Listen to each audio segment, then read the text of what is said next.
Excellent, excellent. Well, good morning. Easter is right around the corner. Hopefully you've already begun to invite people to be here with you. And this morning is actually the perfect example of what I want to talk about for just a second.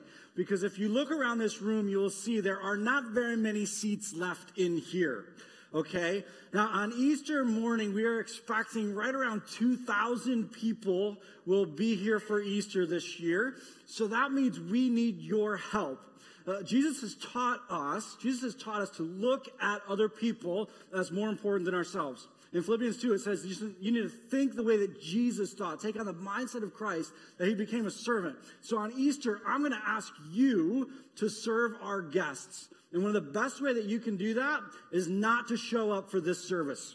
That is one of the best ways that you can do that, is not to show up for this service, because it is going to be packed. As a matter of fact, we may actually end up for the first time being full in a service. So the best way that you can serve our guests and for your friends to be able to enjoy it is to choose one of those other services. You can go to them and say, listen, the Saturday night service and the 8:30 service on Easter are the best services that we have.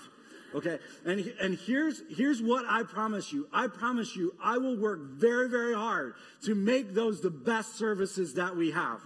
I will work very hard. And right now, I'm telling you, you do not want to miss Easter. The team is putting together something really, really powerful. And for those friends that you have that you say, man, I want them to know the truth of what Jesus has done for them, is the best opportunity for them to be able to hear that. So make sure that you're inviting them to be a part of it on that day. Now, as we get started, I want to do something that I forgot to do a couple weeks ago.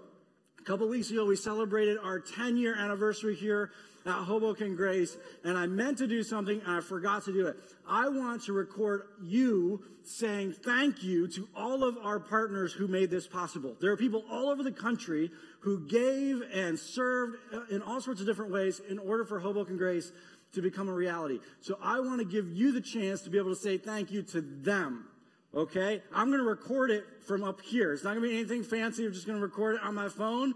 And what we're going to do is the guys are going to bring the house lights up. Go ahead and bring those up so that it's not just a black screen saying thank you, but they can actually see you. And I'm going to step back a little bit so that I can get a lot of you into this shot. Right now it's just a picture of me. That'd be awkward. And then I'm going to move really quickly across the room as you say thank you, and hopefully it won't make them sick when they watch it. Okay, so I'm going to count down from 3, and when I get to 1, you guys just scream thank you to all of our supporters. 3, 2, 1, go.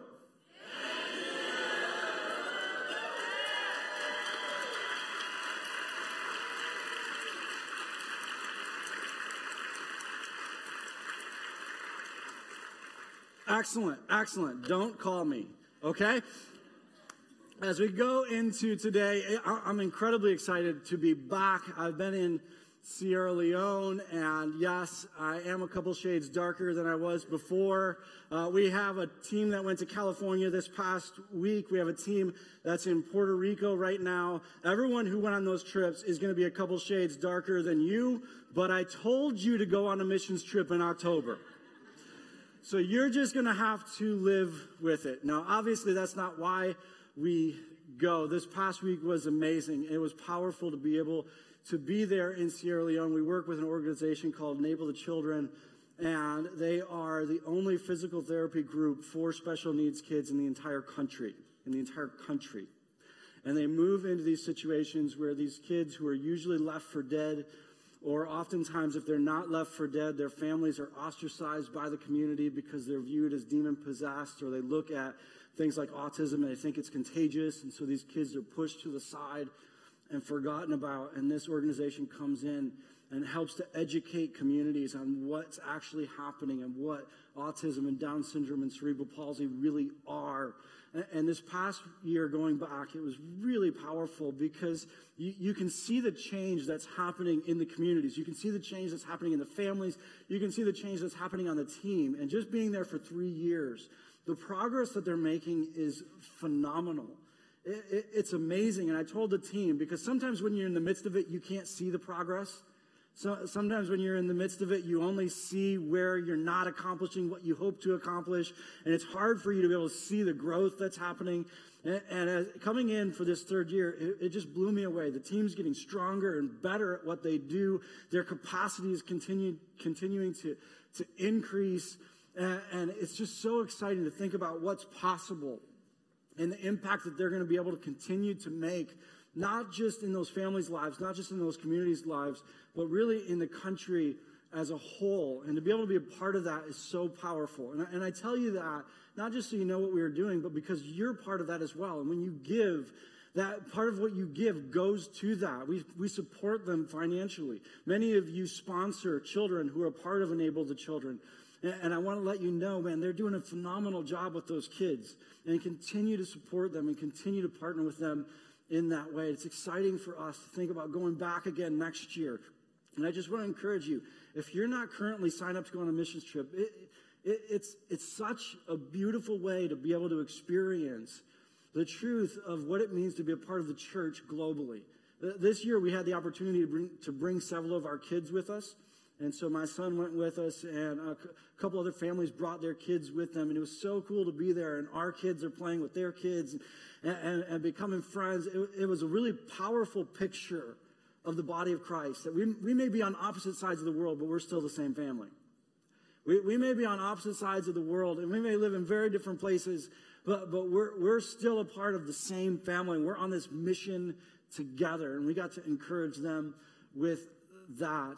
And it's just beautiful to be a part of. And so I just want to encourage you in that, both in the way that we give to that, but then also in sponsoring those kids and being a part of that. If you'd like to know, how can I sponsor one of those kids, you can stop by Connection Point, and they'll get you information about how you can do that and how you can be a part of that. For those of you who don't know me, my name is Chris. I'm the lead pastor here at Hoboken Grace. I know I'm introducing myself a little late, but there it is. And right now, we're in the midst of a conversation called freedom. And for the past couple of weeks, we've been looking at this powerful truth that Jesus steps into our lives and says, listen, I'm here to bring freedom. Jesus launches his public ministry, and he says this. He says, the Spirit of the Lord is upon me, for he's anointed me to bring good news to the poor. We're going to talk about that in a little bit. He has sent me to proclaim that the captives will be released, that the blind will see, that the oppressed will be set free. He says, I'm here to bring freedom. And for the past couple of weeks, we've been breaking that down. What does it look like? What is the freedom? What is the freedom that he came to bring? Anthony walked you through last week the truth of how we're forgiven through Jesus Christ, and how Jesus Christ goes to that cross and he takes all of our sin and all of our shame and our guilt on himself. And he takes the death and the punishment that we deserve so that we could be free from that guilt and shame. Galatians chapter 3, but Christ has rescued us from the curse pronounced by the law. When he was hung on the cross, he took upon himself the curse for our wrongdoing. For as written in scriptures, cursed is everyone who is hung on a tree. He's talking about Jesus going to that cross. He says he took the curse. He took all that was wrong, all the sin, all the brokenness, the ways that we'd hurt the people around us, so that we could be free from the mistakes that we've made, so we could be free from our past, so we could be free from that shame and that guilt. Week 1, we talked about how God is making us new, not from the outside in, but from the inside out. How the hope of the world isn't that things would change out here, but that it would change in here, and that would impact out here. We looked at the freedom that God gives us from who we used to be, that we could become a new creation. Again, in Galatians, it talks about this. It says, my old self has been crucified with Christ. I'm no longer who I used to be. It is no longer I who live, but Christ who lives in me. So I live in this earthly body by trusting in the Son of God who loved me and gave himself for me. We can be free from the guilt. We can be free from who we used to be that wanted nothing to do with God. And this is just the beginning. It's just the beginning. The interesting thing is, for many of us, that's all we've heard. For some of you, you've never even heard about the fact that you could be made new. All you've heard is that you could be forgiven. But that's just the beginning. It's just the beginning. And if you haven't been with us, we've been walking through the book of Galatians as we walk through this series, and I challenge you to be reading through it. So hopefully you've been reading one chapter a week, or maybe you've been reading the book every week, depending on where you are. You've taken that next step, and you've begun to read through the book of Galatians. And as you read through the book of Galatians, you see that they're talking about, and the writer Paul is talking to them about the freedom that Jesus has made possible for them. And specifically, he's saying to them, listen, don't lose the freedom that Jesus gave his life for you to have.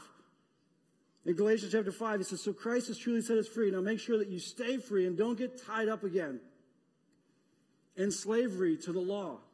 And we've been reading through this book in Galatians. It's all about this freedom. And he's saying, listen, make sure you don't lose that freedom. Make sure you don't lose the freedom that Jesus died to make possible. And for those of you who don't know, Paul was actually originally a Pharisee. In other words, he was one of the religious leaders in Judaism. And he was adamantly opposed to the message of Jesus. He was adamantly opposed to the idea that you could actually come to know God through Jesus until he actually encountered Jesus. And it changed everything. It changed everything. And Paul was spreading the message of Jesus throughout the Roman Empire, and he had actually taken the message of Jesus to these churches in this area called Galatia. And he'd shared with them the truth of the freedom that Jesus had come to give them. But after he had left, there had been those who come in behind him. And if you've been reading through it, you've begun to read this. So in chapter 1, he's establishing, listen, this is my authority. This is why I have the authority to tell you what the true message of Jesus is. He continues that a little bit into chapter 2, but then in chapter 3, he begins to go back and say, no, let me recapture for you the truth of what the message is and the freedom that Jesus has come for you to know and for you to experience. Because there had been those who come in behind him and said, no, that whole freedom thing, that's not actually how it works. And they were trying to steal that freedom from those people. And Paul's saying, you got to hold on to that freedom. You got to cling to that freedom that Jesus has made possible for you. You got to hold on to it. And here's the truth of it. Life is going to constantly try to steal this freedom from you. Life is going to constantly try to steal the freedom that Jesus has made possible for you from you. It's going to come in and tell you, no, I can't. It can't be that good. It's going to come in and say, no, it can't be really that good. You're not actually forgiven. Maybe you're forgiven for the past, but yeah, the idea that you could be forgiven for the future, no, it can't actually be that good. It's not actually that good. This past week, I heard about someone in dinner group who said, maybe God shouldn't forgive us. And I heard that statement, and there was something inside of me that just leaped because I thought to myself, you're so close. You're so close from being able to actually understand it. Because if you haven't said that to yourself, you don't understand what's happening. When you come to the reality of what Jesus is doing and how he's setting you free, there should be something inside of you that says, God shouldn't do that. Because he shouldn't. He shouldn't do it. There should be something inside of you that says, no, God, you really shouldn't do that. And God says, no, I shouldn't, but I'm going to. If you're sitting there saying, yeah, God should do that, you don't understand it. If you're sitting there saying, no, yeah, God should do that for me, you don't get it. Not yet. There's something, one of the lies that comes in is it's just too good to, it's too good to be true. There's no way God would do that. The other lie is it's not for me. It may be for other people, but it's not for me. You don't know what I've done. You don't know how many times I've messed up.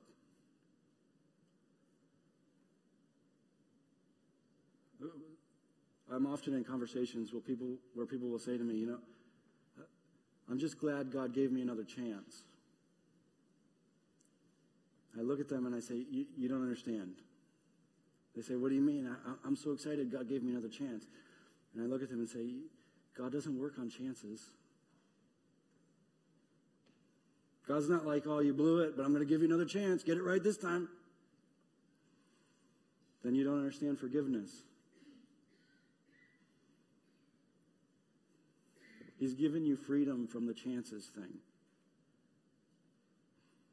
But that idea that it's not for me, I've messed up too much. I've blown it too many times.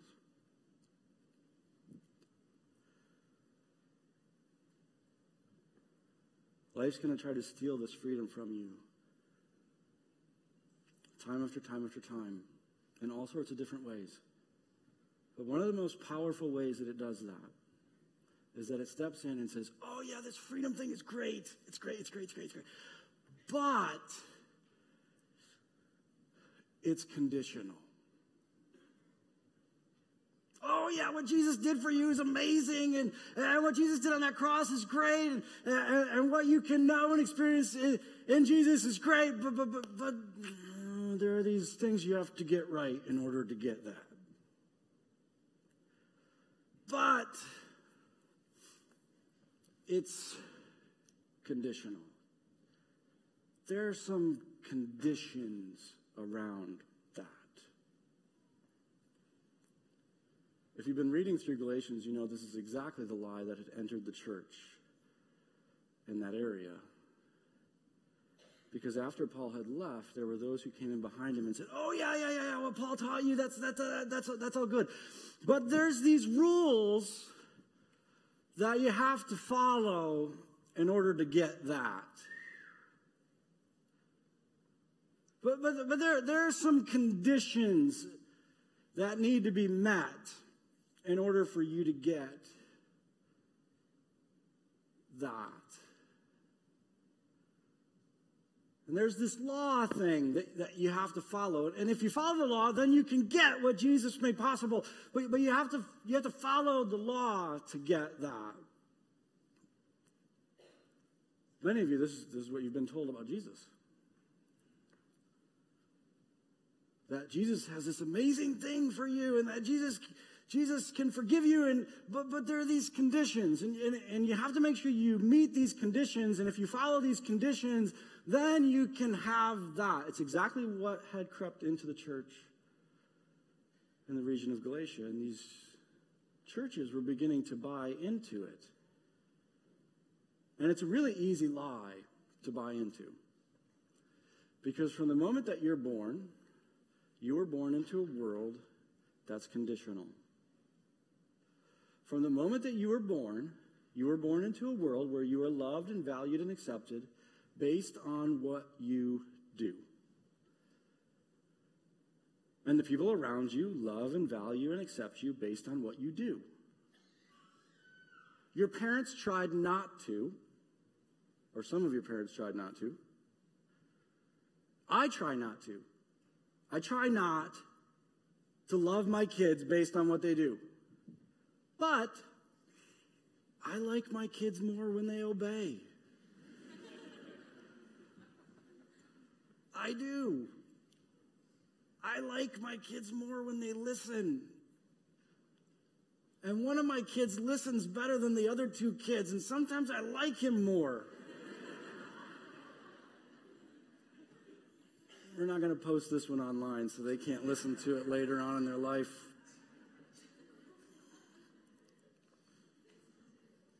And you try not to. But there's something about us. I like you more when you listen and go on mission trips.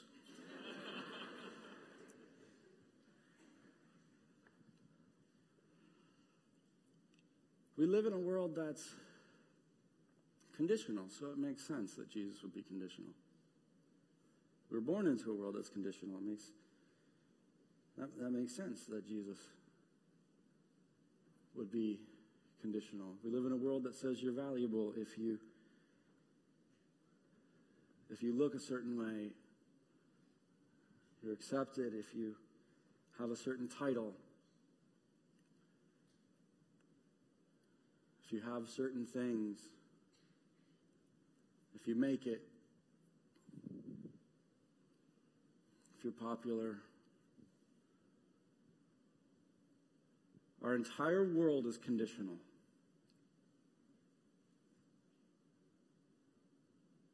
So it makes sense that Jesus would be the same way.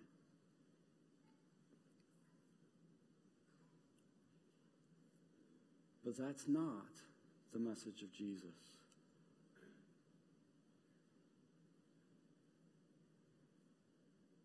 And Paul is writing to these churches, and he said, no! What are you doing? No! Why are you losing it?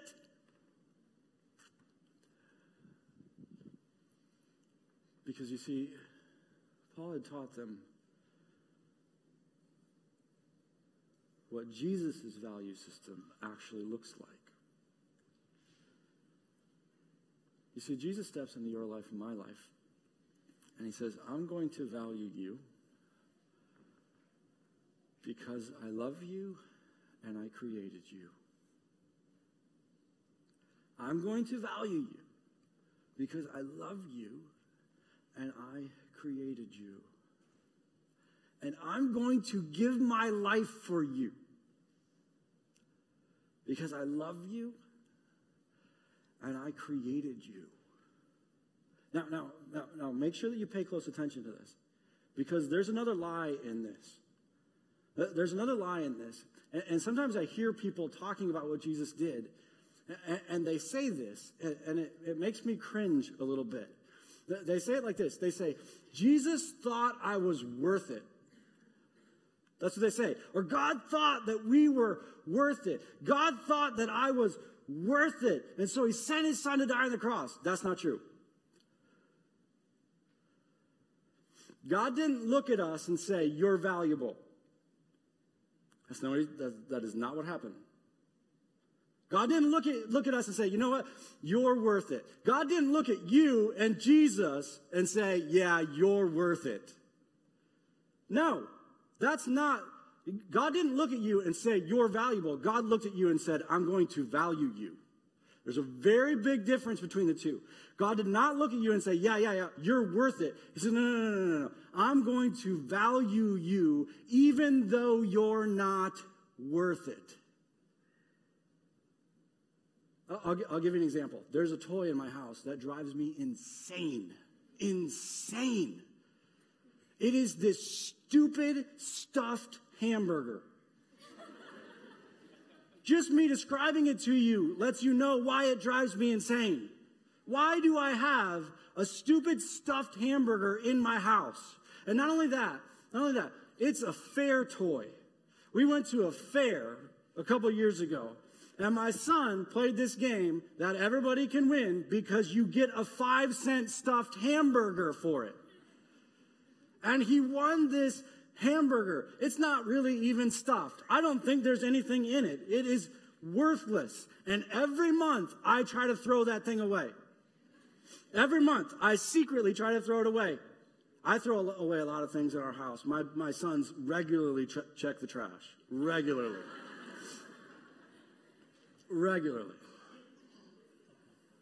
And several times, Caden has gone to the trash. I know you guys think I'm a terrible parent by the time I end this message.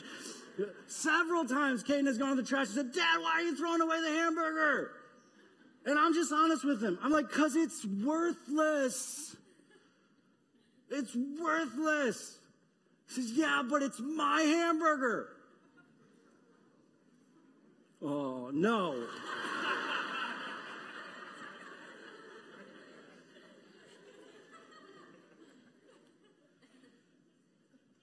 That's what Jesus did for you.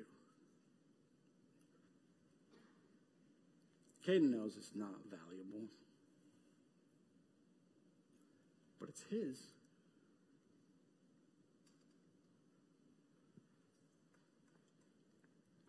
Jesus didn't look at you and say, yeah, you're valuable, you're worth it, you're worth my son dying.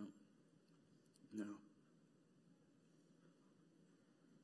Do you know that there's a place in the scriptures where it says that the angels look at what God's doing and they're confused?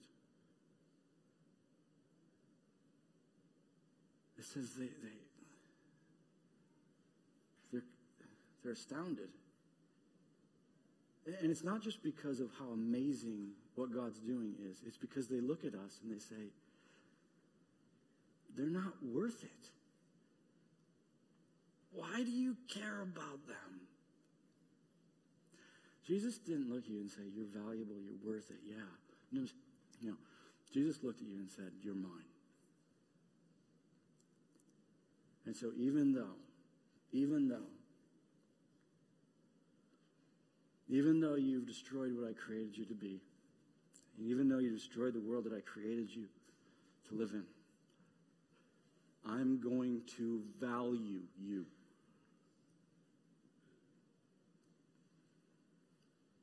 And I'm going to give my life for you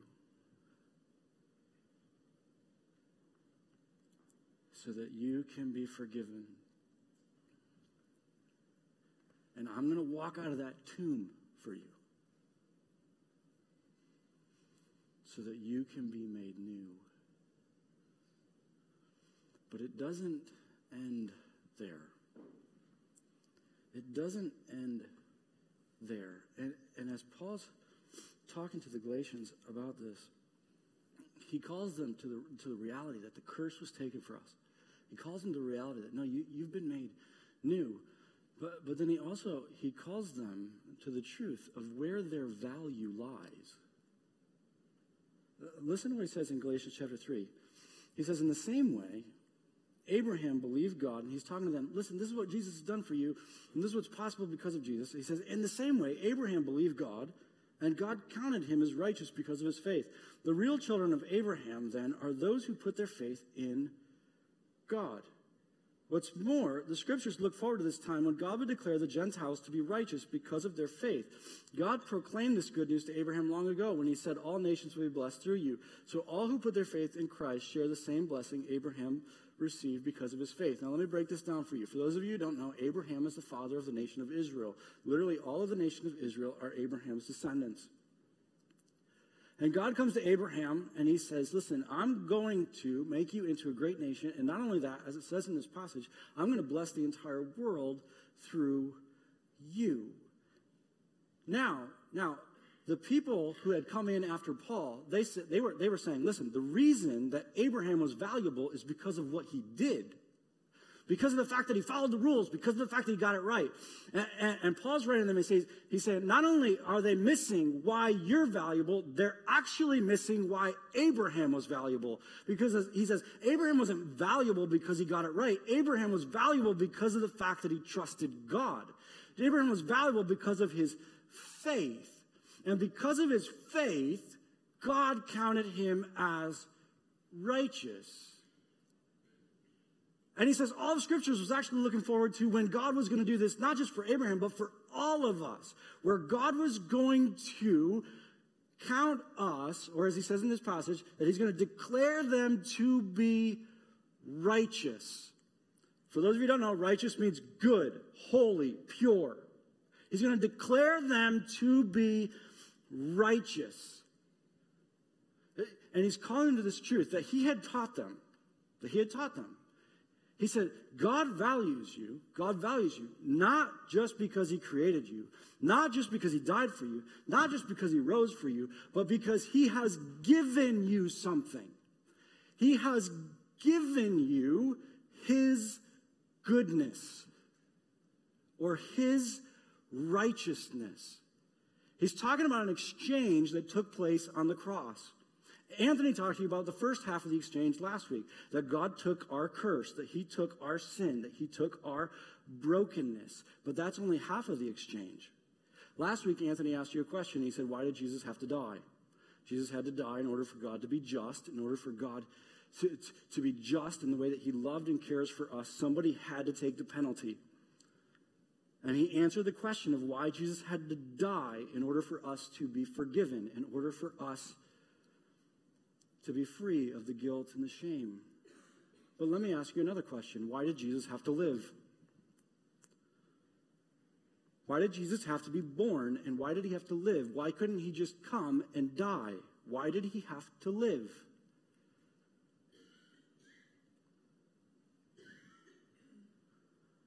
You see, there's an incredible exchange that takes place on the cross, and it's not just one way. It's not just that Jesus takes our brokenness.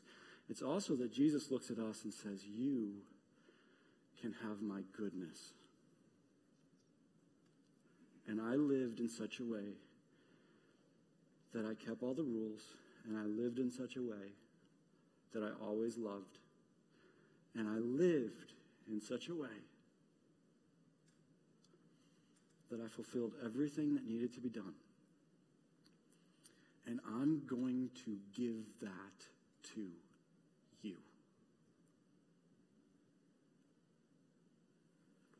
Listen to how he says it in 2 Corinthians. 2 Corinthians 5:21, God made him who had no sin. He's talking about the exchange one way. God made him to be sin on our behalf, so that in him we might become the righteousness of God, so that we could receive back from him all that was good about him. And God says, you're valuable because I created you. And you're valuable because I died for you. You're valuable because I rose for you. And you're valuable because I've given you the righteousness of my Son. Last week, Anthony talked about how on the cross, God turned his back on Jesus because he saw you and he saw me. When God looks at you today, if you've placed your faith in Jesus, and this is available to every one of you, I don't care who you are, I don't care where you've been, I don't care what you've done.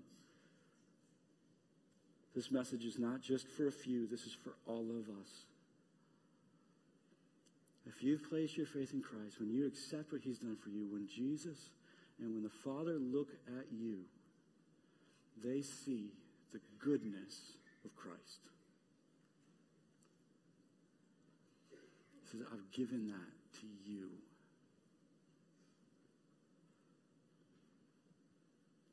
But these people had come in behind Paul.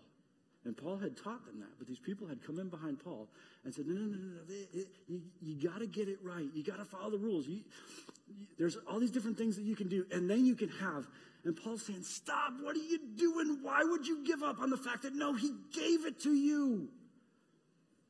The whole idea that you're valuable based on what you do, he set you free from that. He destroyed that. He crushed that. You're not valuable based on what you do. You're valuable based on what you've been given. And you can't possibly add to that, and you can't possibly take away from that. What could you possibly do that would be better than the righteousness of Christ? Is there anything in your life that you could do that would add to that? No.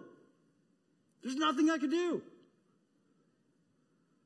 He says God loves you and God values you. The word that he keeps using throughout this book is that you've been made right with. You stand before God. The way that God sees you is based on what you've been given, not what you do. They're saying, stop, don't lose it. Don't lose the freedom from that value system. Don't go back to the idea that, no, I'm valued based on getting it right. Don't go back to the idea that I'm valued based on making sure that I cross all the T's and dot all the I's. Don't go back to that system. Give up on religion. You see, when you place your faith in Jesus, that he is who he says he is, that when you come to him and say, I need you to save me. I need you to save me from me. When you come to him and ask him to forgive you, when you trust him that he gave his life for you, when you decide, no, I'm going to follow you, not only are you forgiven, not only are you made new, but you are given the righteousness of Christ. And there's nothing that you can do in your life. There's nothing that you can do in your life that will make God love you more. And there's nothing that you can do in your life that will make God love you less. Because you can't add to the righteousness of Christ. You're not going to be better than that.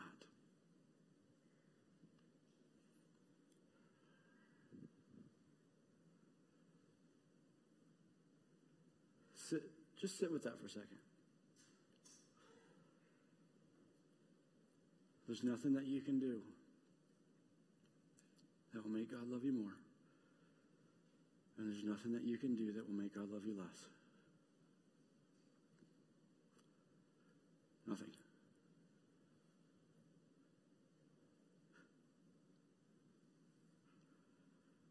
Should make us excited. Why does it make us nervous? We should hear that and be like, yes, yes. But we hear it and we're like,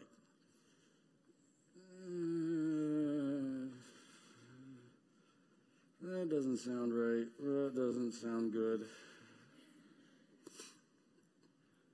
All sorts of reasons why. For some of you, you've worked very hard at making the right decisions. You're like, no, don't like that idea. You're telling me that none of that mattered? I'm actually not telling you that none of that mattered. We're going to talk about that later. But I'm telling you this, it doesn't change the way God looks at you. You're thinking, no, I work too hard. That's actually why they came in behind Paul. The people who fought against the message of Jesus hardest were the people who had made the right decisions. Because they said, no, I don't want them. I don't want them to be loved the way that I'm loved. I want to be loved more. I worked harder.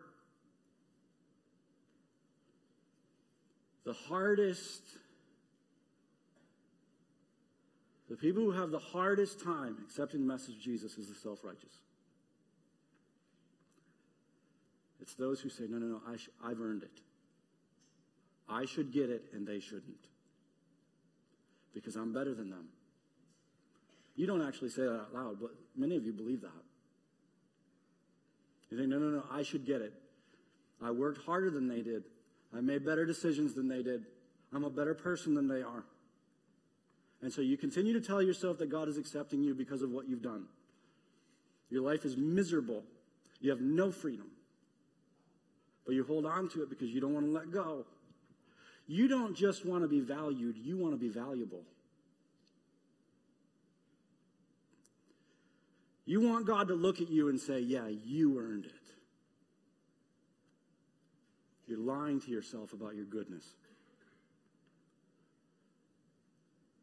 You need to humble yourself before God.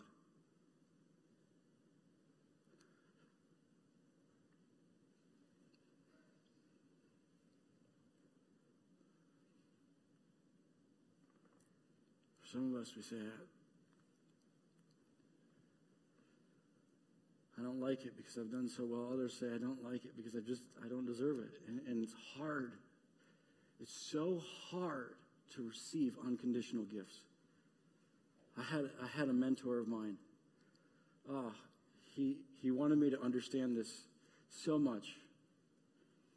And early on, he would give me gifts, and I was kind of like Sheldon on Big Bang Theory, where I don't really like gifts because then I feel like I have to give a gift back.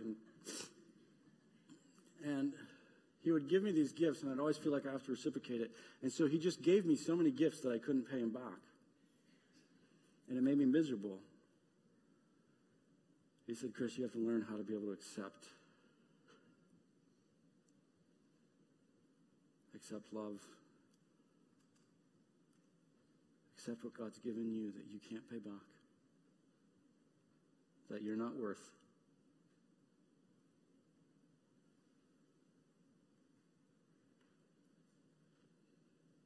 And then for others of us, we get really uncomfortable. Because here's the deal. We want to make good decisions. We want to make good decisions. But the only motivation that we have in our lives is guilt and fear. Our entire lives, we've made good decisions so that other people would like us, accept us, love us. We've made good decisions so that God would accept us, like us, and love us. And we think, if I give that up, my life's going to fall apart. If I give that up, I'm going to be a terrible person. If I give that up, I'm going to constantly be selfish. Some of you are sitting here thinking right now, why are you teaching my husband this? This is not good. I do not like this. This is not going to work out well for me. Let me make it even more real. God has never and does not accept people, love people, or value people based on what they do. You hear me? God does not accept people, love people, or value people based on what they do at all. At all.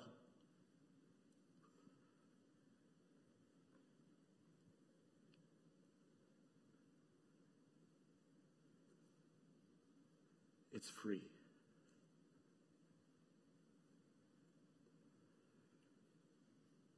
And you're free from the conditional value systems that this world has to offer. And you're free from the lie that tells you that he does. God does not and has never and never will accept people, value people, or love people based on what they do.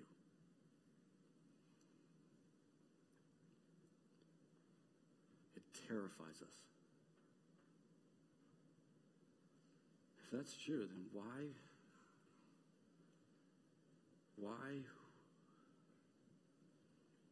would I ever make the right decision? Why would we do good? Why wouldn't we just live for what we can get?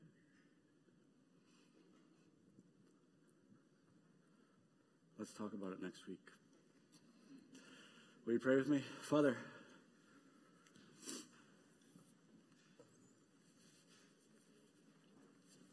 oh, what an amazing truth.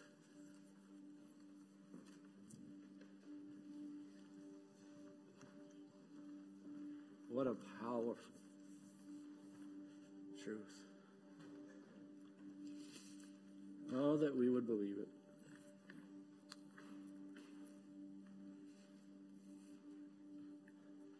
Oh, that we would experience it.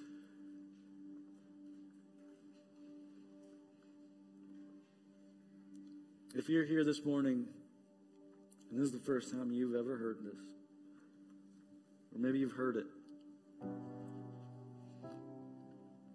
but you've told yourself, no, I want to earn it. Maybe you've heard it and told yourself, I'm not worth it. It's okay. None of us are.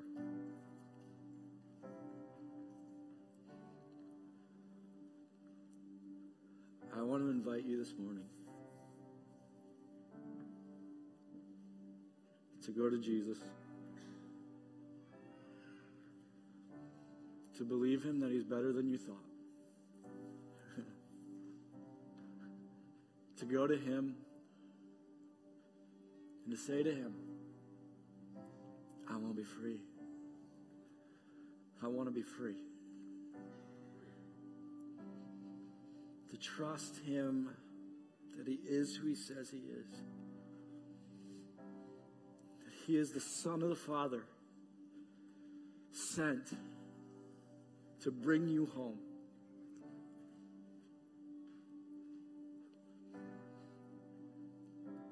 To trust that he gave his life for you.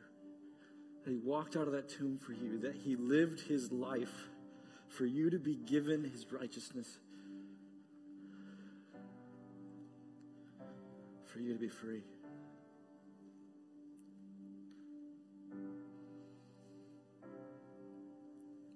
Go to him. Experience for the first time freedom. Freedom. Father, I want to thank you for those right now who for the first time in their lives are experiencing that freedom. Father, I pray that we wouldn't just know this, but that we would experience it and live in it. That we would not allow enemy in life to rob us of the freedom that you gave your life for us to know. In Jesus' name.